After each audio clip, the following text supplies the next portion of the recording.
Hi everyone, welcome back to my channel, Crafting with Holly. I'm so glad you're here. I'm going to walk you through how I cut out my thin cuts for this two-page layout featuring the Troop Life Stampin' Thin Cut. I'm not going to do the Girl Scout one, but I am going to show you how to cut out the thin cuts for the Troop Life because that's the one that has the actual thin cuts with it. So this is one way you can do it. There's two different ways you can cut your thin cuts out. We're going to stamp first using intense black ink, and I'm just seasoning my stamp on my hand just to remove that residue that might be left after the manufacturing of it. Then I'm going to take the thin cut and I'm going to line it up onto the white daisy cardstock, and I'm going to use some leftover washi tape that I had from a previous workshop, and I'm going to use the washi tape to secure it down, and I'm just lining up the thin cut to make sure that it cuts exactly on the outside of the stamped image.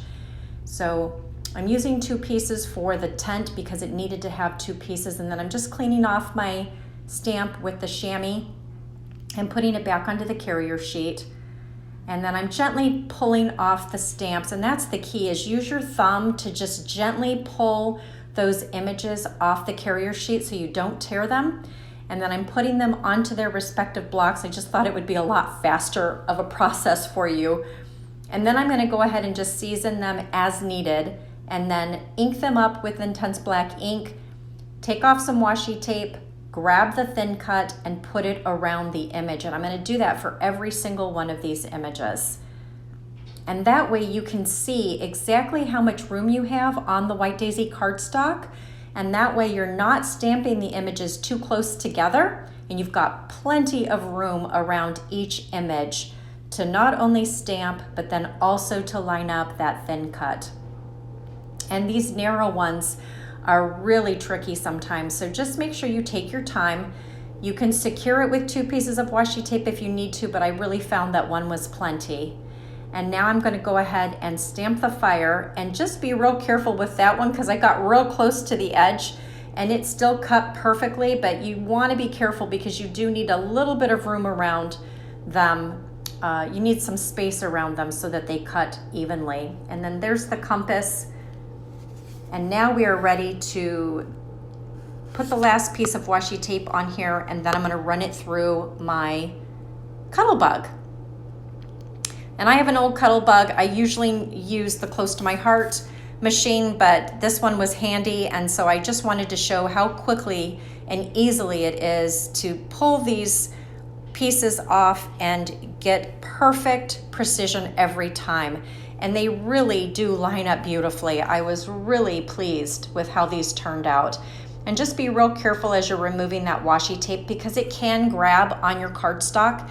And I'm just carefully pulling them off and then putting the dies back onto their magnetic pad so that I know where they are the next time I want to go ahead and use them.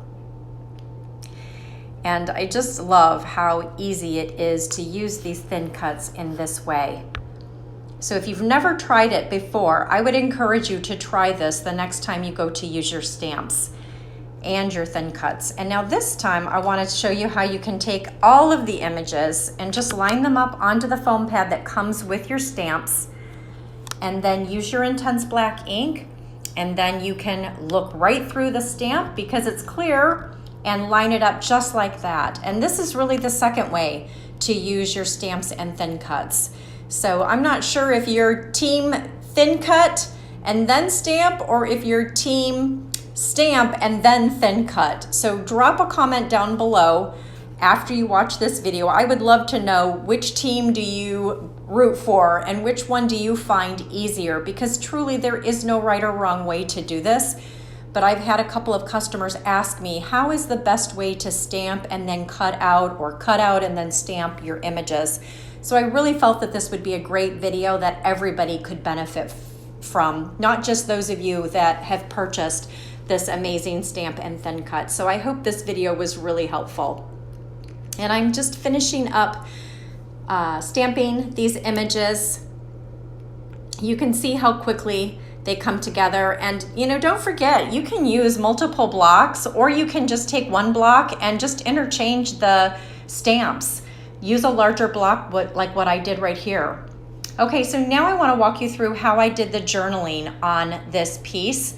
And I'm using our masking tape to create a 1/4 inch border, and just be real careful as you're removing this masking tape. You want to tear very slowly. As you can see, it can start to tear into itself, and then that creates a whole other mess. So just be real careful. I love this masking tape, but it is very delicate. So I just had another roll that was a lot easier to tear. I'm just creating that border, and then I'm using our new T-square ruler. I'm lining it up at the 1/4 inch mark, and then I'm going to use my black LePen. And then do you see those little dots that are stitch lines on this ruler? I'm using that as my guide to create those nice, perfectly spaced lines between my journaling lines.